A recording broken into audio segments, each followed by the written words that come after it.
beatbox one time. Hey, I remember the song we used to do. I ain't gonna do it now, but we used to do this fucking shake the whole table. Nah, that's what she was like. Yo, you bang on the table. I said, no, you can't bang on the table. But I remember when I was in like 7th grade, right?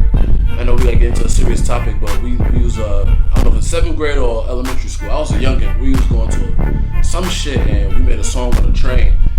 And it was called Caressing the Nipples, bro. That shit was dumb funny though, like, you know what I'm saying?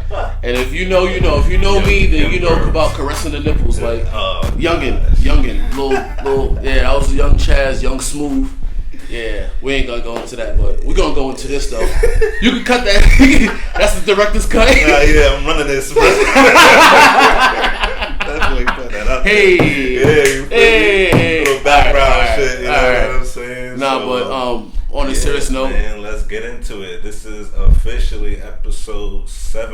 You know what I mean? Yeah, we doing it. We got more work, but we just getting 7. You know what I mean? This one is about marketing and branding. You know, as we always tell you from the beginning, if you watch episode 1, we want to give y'all black excellence, black knowledge, and don't want to just be kicking BS. But we still gonna kick our BS. Definitely gonna kick our bullshit. Don't that's get just twisted. What we do. You know what I mean? But as the pandemic, I don't even know. It's not even forget the pandemic. You know what I mean? There's just been a wave, I feel like, or an influx of people starting their own businesses, getting to it, leaving that rat race, and just wanting to do more for themselves and more for their families. And that's why we thought bringing a marketing and branding episode was going to be worth it to people. And mind you, we are still working on our own marketing and branding ourselves. You know, but you know, so this is just a learning experience for us. We got some research for y'all that we did, but we just want to put that out there for the masses, and we just gonna jump into it. You're gonna jump into it. So marketing, you know, talk to me about marketing. We know it's a lot of different ways you can do it. You know what I mean? Right. And it's a beautiful thing when it comes together the way you want it to. So talk to us a little bit about it. You know what I mean? So marketing in a nutshell is basically getting the awareness of your brand out to the masses, right? There's different ways that you can do that. A lot. But you know, we're not gonna touch on every topic or every strategy for marketing, but we probably we're gonna limit it down to like 4. You know what I mean? Just to give you a quick explanation of how to break it down, right? So like I said, marketing is just getting the awareness of your brand out there. Now, the strategies behind marketing are not limited to these, right? You can be completely innovative and you can flex or repeat or change this however you need it to fit your brand. Right. So don't let these examples limit you on what you're trying to put out to your audience. So the first one would be cause marketing, right? Yeah. Cause marketing would be basically putting a story behind your product, right? So if a bakery, if John Doe's Bakeries is selling cookies, you know, they don't want you to just think that these are regular sugar cookies from Pillsbury Doughboy. What kind of cookies are they then? They might be grandma's oatmeal cookies from when he was growing up, right? Or cookies that she's made for 100. Well, people don't live to 100, but you know, for years, for decades, you know. It's been in the family generation. You know how there's so many families, and you know you hear about family-owned businesses, and we basically are doing it the same way. Our grandfathers, our great-grandpeople, however they was doing their business, we are doing it the same way. So that's an excellent way to, you know, put a story behind your product, basically. Yeah. Right. Relationship marketing is basically. A lot of relationship marketing goes from word of mouth. You know what I mean? Mm-hmm. People you know, your immediate audience, the people who've been with you since day one. You know, you want to give them the best customer service because they are your riders. You know what I mean? They stick with you from the beginning and they always come back and they support. So what you do is you're building your relationship with them so that, you know, they know that you're a trustworthy brand. Right. And in return, you want them, so if they ever need, you know, if somebody would need your services, they would be like, oh yeah, I know such and such, you know, they provide this service. You might want to call them up and you might want to look into see what they're doing. Another marketing strategy is scarcity marketing, right? Now, this happens all the time. Derek Grace, Nike, all of these people. So what Nike does, as we all know, obviously they sell sneakers, right? But then they only put out a limited supply, knowing that the demand is high for those sneakers. And they do that shit on purpose. Right. Nike does it on purpose. We know Nike got the sneakers, my nigga. Like, you can't tell me that these apps, even with the bots and all that, you're not gonna tell me y'all ain't got these sneakers, my nigga. Like, come on, son. I know y'all got the sneakers. Put that shit out there, B. All right. What happens is what's really fucking up the game is what's fucking up the game. Is that they buying it and they resell it. Reselling it. You know what I mean? They're reselling sneakers and they know they're gonna make it. They're gonna make quadruple the money. And then on top of that, what do? They resell it, they get their money, and then put the sneaker that they claim they didn't have anymore back in the vault, just to resell it to y'all 10 years later, or for the next generation of people who would be like, oh, I need those sneakers, or I didn't have those when I was growing up, or some of the younger people just, bro, there's companies that started from being those people that had the capital to buy a lot of sneakers, exclusive sneakers, right, and then be able to sell it in their catalog, in their store, right, and their way of saying is, all right, well, we know you went to the sneakers app, you went to GOAT, you went to StockX, you went to all these places, but we got it here. Now I know retail, might be $220, but we gonna charge you $450, we gonna charge you $400, right. We gonna charge you $350, we gonna charge you a point and change above what the retail is in order to make our profit. And I mean, that's a good marketing strategy, right? But there are literally businesses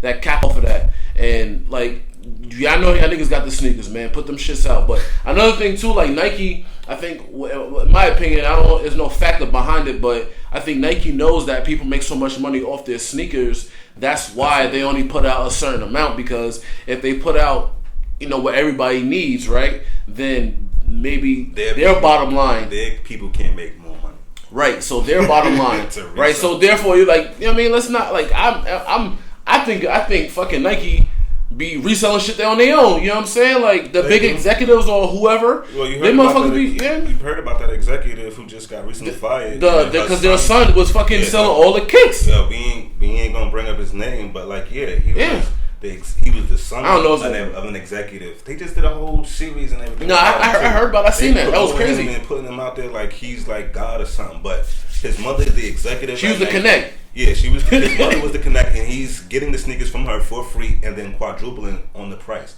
And then they making hand over hand. You know what I mean? Like, yo, lady, you're an executive at Nike. We know you at least make $250,000 easy. Like, but probably more than that, depending on your regions and whatnot. Yeah. So we digress, but another form of marketing is undercover marketing, right? Undercover marketing is basically when you got your product, right, and you're selling it to somebody, but somebody doesn't know you're selling it, right? So I guess a good example is life insurance, right? If I'm selling you life insurance, in all reality, life insurance is something that you need. Definitely, you know what I mean? Definitely need it. So I'm not gonna be like, oh, I have life insurance for $5.99 here, to sell to you, and you need to buy it. What I'm gonna say is, there's car insurance. Before you pull off the lot, what do? You get car insurance. You go to work. What's the first thing they make you do when you sign up? You get health insurance in case you get sick. It's all a protection at the end of the day. Yeah. And then I would present it to you in a way where it's like, yo,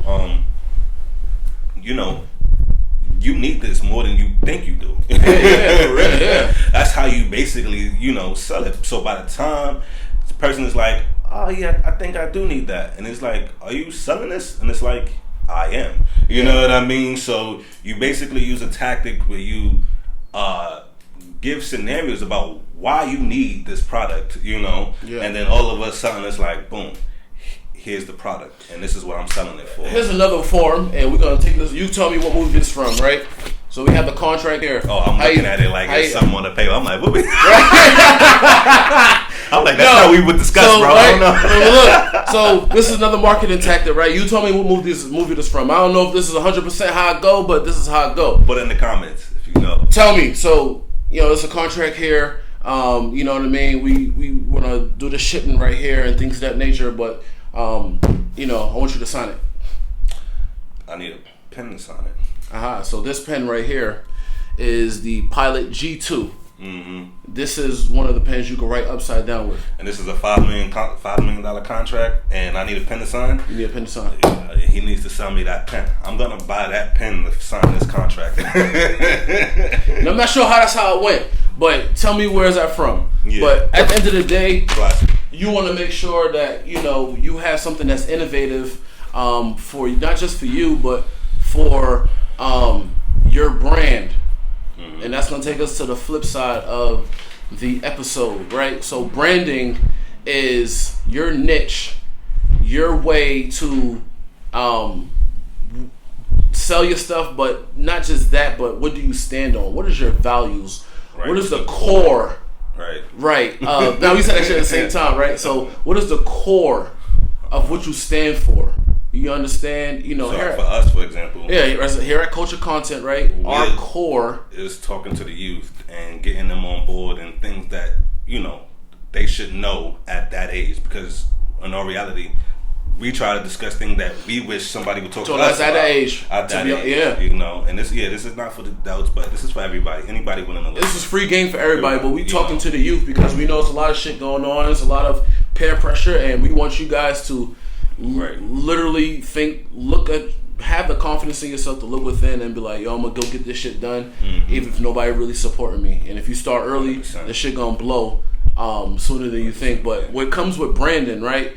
You know, you want to make sure that whatever you're selling, people first gotta bang with you, right? So your marketing strategy ain't going a damn place unless your brand is solid, Right. right? So one of who I like as a brand a lot is Shaq. Mm-hmm. Shaq now we all know Shaquille O'Neal is a person, right? When Shaq was playing in the NBA in his heyday, Shaq was one of the most dominant players on the court, right? Breaking backboards and all that. Breaking backboards. He two-hand tomahawking on people. Real quick, Putting his nuts in his face. Like, they you know what I'm saying? made the backboard stronger because of him. Because of him. Because he broke like 4 or something like that. Shaq broke probably three to 4 in his rookie season. Right. So Straight up. they like, oh, nah, we gotta figure something out because we can't keep having it, no fucking shit shattering and all that. Yeah. Right. So I digress. My bad. but when he was playing, Shaq was one of those dominant people. What Shaq did throughout his whole career, right, off the court, he was always looked at as a gentle giant, kind of, right? Right. He made everybody laugh. Because if Shaq had the same persona as he did on a basketball court as he did in the business field, I don't think Shaq would be able to go as far as he did. Because people were looking at him as intimidating. Right. Like, I don't want to do business with somebody. He might beat me up. You know how scary people are. Yeah, right? yeah, So Shaq made literally everything funny. Everything he done and continues to do is funny, and he speaks it up with facts. I love him on Inside the NBA with Kenny, Ernie, Chuck, and Ernie. Shouts out to all of them. But he make everything funny. Like all his commercials, everything is a joke, right? There's always a joke to it because he got to be able to code switch and market himself in several different arenas, and he's doing did an excellent, fabulous job at that to make his net worth $400 million. Right? My fault. Before you continue, break it down what code switching is. Code switching. Easiest way to go about that is, and shouts out to somebody I work with in my other job. We spoke about code switching before, so if you ever see this, know I got the term a little bit from you, but I had to do my own research to be able to bring it to the people today. We'll credit you though.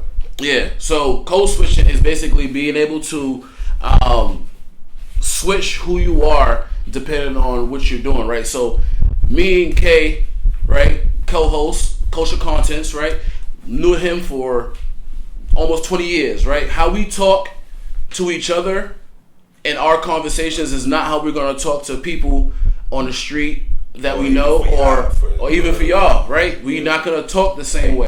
The same way you talk with your homies is not the same way you're probably going to talk with your girl. The same way you talk with your girl is probably not the same way you might talk with your boss or with your coworkers, depending on your relationship.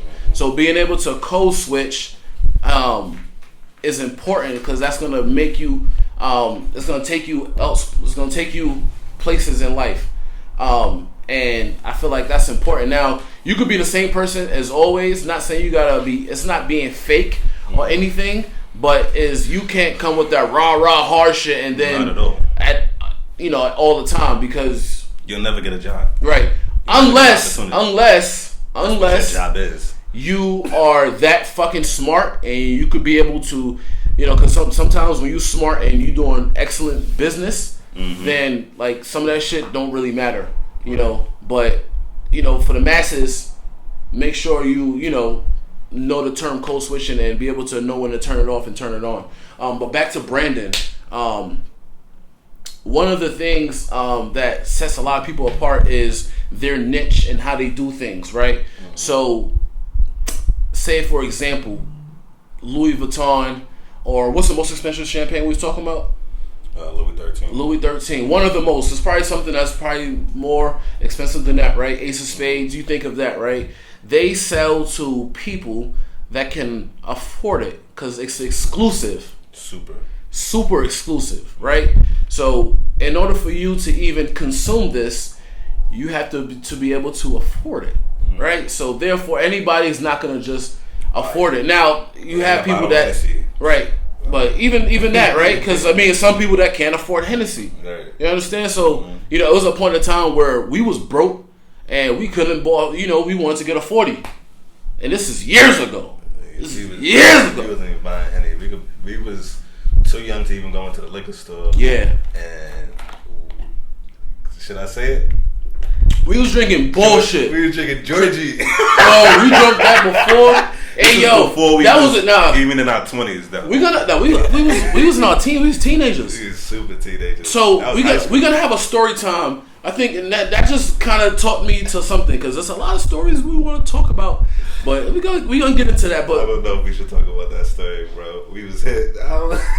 Yo, listen. All right. Back to business, right? Yes, sir. So for Brandon, right, with Louis the 13th, they sell to people that can be able to afford it, right? So you think of Louis Vuitton, you think of all these exquisite and expensive type of and elegance and all this type of things that people may sell. They only sell to a certain community of people, right? So that's their niche, right? You think of Old Navy or Gap. Nothing wrong with Old Navy or Gap, but they are selling to a different group of people, and there's people that can afford it and that still want to be chopped. Okay, it's still blinking. But those are people that they sell to people that want to be stylish and still want to make things affordable, right? So nothing wrong with those. Those are excellent brands, but they just have two different communities. Sell things to. So those are, when you talk about branding, that's two examples of how people do it, and also it kind of shows you what their niche is. So in order for you to make it in life or do whatever you want to do to make it positive, to make it pop, to make it stick, you got to find your niche, and that's what's going to separate you from everybody. So what we all going to talk about too, because he mentioned Louis XIII, Ace of Spades, Louis Vuitton, Tom Ford, and all of those major brands, basically. And what they do is the 4 Ps, right? Product, price, place, and promotion, right? First, you gotta have a product, right? And then you have to price your product accordingly to what you're trying to advertise to people, right? So back to Old Navy. Old Navy's, they do commercials. They have they are targeting a certain crowd of people, a younger and a more affordable group of people. Whereas Tom Ford, they don't do commercials. Louis Vuitton, they don't do commercials. Right. They're more expensive. So part of their marketing branding strategy is, one, they don't market, they don't promote, because their price is so high that it's a quality, affordable brand. And then the brand, it speaks for itself. Right. And then you can't get them everywhere. You know what I mean? You cannot go to Walmart and get Louis Vuitton. You know what I mean? Right. Like you can't go to any place and get that. And like I said, the last one was just promotion. They not promoting their stuff. You know what I mean? You got to know where you got to go to get it. Saks Fifth, Century 21, Macy's, or wherever you're going. You can only go certain places to buy certain products, and those are the 4 P's in a nutshell.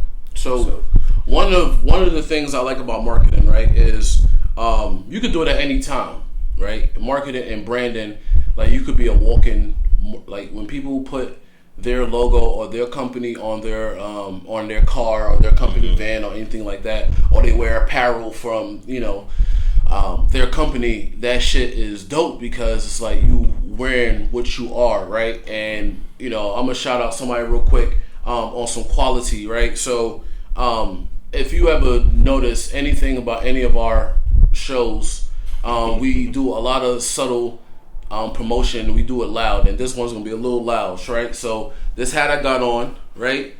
This actually is quality, reliability, and all of the above. And like the shit, what I was saying before, you gotta mix value and dopeness and put it into one, right? And shouts out to the homie that made this hat, New York Fitted Authority. It's gonna be somewhere here or here or here. It's gonna be somewhere, but New York Fitted Authority, shouts out to him. This shit is fire on a lot of different levels. He has flavors of hats, apparel, of all types of shit. So this shit is dope in a lot of different ways. And being that it's from New York, and I'm gonna be biased, it's from the Mecca. So like you gotta fuck with it even a little bit more. But shouts out to him for that. So this is a walking fucking billboard. Yeah. If you ain't see one before, now you witnessing one. So shout out to his latest drop. I don't even know if it came out yet, but we see time this comes out, it'll be out. It definitely be. Mobbing Fitted Authority. Legendary stuff, man. And you just want to put yourself out there. He got it from the mud. Word. Promoted himself, had an idea, marketed himself. And ran with that shit. Now you got celebrities wearing this hat now.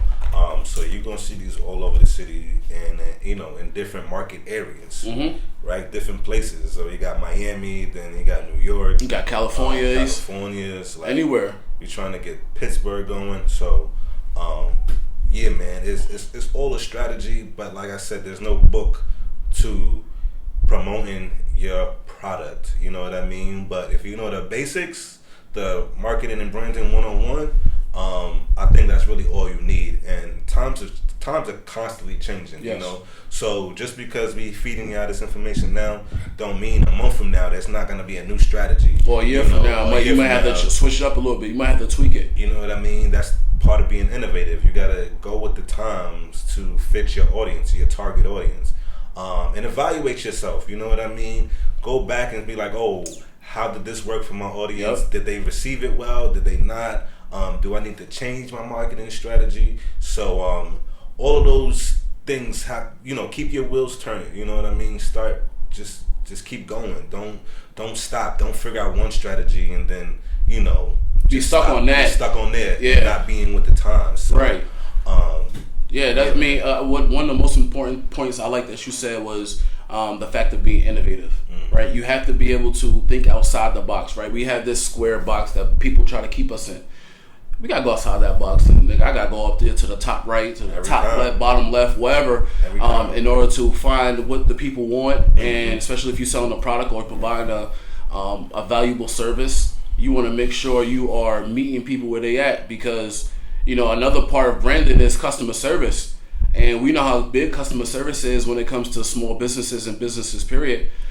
People only gonna fuck with you if your brand is good and your marketing is good. You still gotta execute it with the customer service by being able to be, respectable and, respectful to people, and just being, come to somebody with not really open arms, but have that inviting spirit, personable, right? Yeah. And that inviting spirit that's gonna make people want to do business with you, right? If you nasty or you just like, you know, your face turned up or whatever the situation is, I don't want to speak on anything particular, but you guys know I'm going with this, right? If you're not delivering that, then people are really not gonna fuck with you. People are really not gonna bang with you, with your business. You know, you can have the best everything, but if the customer service is not on point, then people not really gonna bang with you that way. I mean, they might, you know, you still might get customers, or you still might get the traffic. You still might get some traffic, but you kind of like shorten yourself because of this deficiency you may have. And not everybody's perfect. Not everybody's perfect, but that's why you also say you have to really self-evaluate. Right. You have to really do a constant self-evaluation, and you know, we are human, and we you know, we want to perfect our craft as best as we can, but we got to do some self-evaluation as well. And you know, here at Culture Content, we are not novices to that. You know what I mean? We know what needs to be done, and we're still a work in progress, and we're humble enough to say that. You know, even if from this brand to the stuff we're doing to our individual stuff, we are, you know, we know that it's gonna take work, and at the end of the day, we want to create a nice strategy, a nice brand, and try to, you know, reach out to anybody that want to listen. Right. So, yeah, I mean, like you said, customer service ties in with marketing and branding. Like you said, if you got a nasty attitude, then nobody's gonna want to buy your product. And just real quick, when you're building your business, not everything is gonna go your way, right? You're gonna have several setbacks. Like, this stuff doesn't happen overnight. For a small percentage, it does, but then for the others that, you know, that are grinding this out, it's gonna take some time. So don't get upset when people don't want your product, or you know, don't be upset when you gotta explain what your product is, and you spent 20 minutes with them or that customer, and they still don't want your product. Right. That's a part of the game, man. But it's up to you to figure out another strategy to be like, all right, maybe I didn't throw in enough keywords to get them to want to buy my product, or maybe something is wrong with the product. Because or maybe that person you was talking to, nothing wrong with them, maybe that's not the person you want to market to either. That too. Target your audience. You know who your audience is at the end of the day. So stay patient, stay thorough, stay 10 toes down, and keep firing, man. Yeah, keep grinding it. When every time somebody tells you no, find a way to get it. Somebody gonna say yes. You know what I mean? Not everybody's gonna turn you down. So all you need is one yes to get the ball rolling, yo. That's all you need, and get that traction going. So we appreciate y'all for tuning in, man, for another week of Culture Content. We appreciate all the new followers, everybody who's on YouTube, Instagram, TikTok, and all that other good stuff, man. We appreciate y'all, and we just want to keep giving y'all this work, man, and letting y'all know the real. We not stopping. We're not stopping. We're not stopping. 2 months in at this point. Yeah. And we far from done. I feel like we I ain't gonna say we just getting started. We just, you know, we getting warmed up for real. This is not even. This is a warm up for real. 2 months in, because we got a whole bunch of content to feed to y'all. So by the time you see this, it's gonna be a whole bunch of extra shit out. You know what I mean? So be patient with us. You know what I mean? And we'll be patient with y'all. Drop some comments in the comment box. Let us know what y'all want us to talk about. What we can get some expertise on for y'all. We got a good network, people that's already messing with us that want to come up. But we want to make sure that our audience gets what they need from us. So like this video, leave your comments. You know what I mean? Share, do all that other good stuff. You know, follow us on Instagram, TikTok, Facebook. Subscribe to our YouTube channel, Culture Content 100 on some joints, or just Culture Content. We appreciate everybody. Thank you for another one, and that's it. One on the bag, guys.